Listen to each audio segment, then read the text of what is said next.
Et salut mesdames, en recherche de perte de poids ou déjà en perte de poids postpartum. Aujourd'hui, on va parler des 5 choses inutiles pour ta perte de poids post-grossesse. Mais avant toute chose, n'oublie pas de t'abonner à ma page si tu veux des astuces et tout un contenu spécialisé dans la perte de poids post-grossesse pour te permettre d'atteindre tes objectifs après avoir eu un enfant. Alors, première chose, la number one, ne pas se priver. C'est la pire des choses à faire lorsque l'on souhaite perdre du poids. Pour la simple et bonne raison, c'est que lorsque tu vas remettre en place des aliments que tu as supprimés, tu vas reprendre du poids, ce qui va te créer des effets yo-yo et potentiellement aussi des troubles de comportement alimentaire.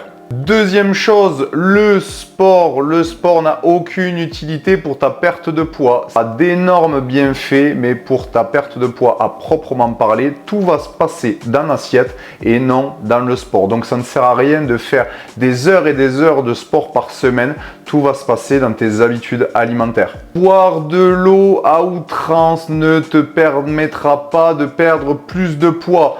Potentiellement, ça va te couper la faim sur quelques minutes ou 1 ou 2 heures, mais sinon, ça va ne te servir à rien. Donc, arrête de croire que si tu ne bois pas 3 litres d'eau par jour, c'est à cause de ça que ta perte de poids est bloquée.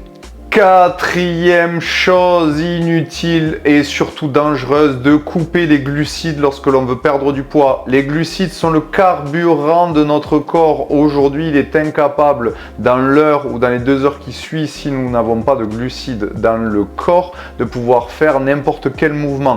Donc, il est très important de ne pas supprimer ce nutriment-là. Donc, ça ne sert à rien aussi de supprimer, par exemple, les pâtes, notamment le soir. Ce sont de très bonnes sources de glucides dont ton corps a besoin pour que tout se passe bien toute la journée. La cinquième chose inutile et pas des moindres, les compléments alimentaires. Aujourd'hui, une perte de poids durable et saine passera par une alimentation équilibrée par rapport à tes besoins corporels. En aucun cas, le fait de prendre des protéines en poudre ou des pilules minceurs te permettra de pouvoir atteindre ton objectif.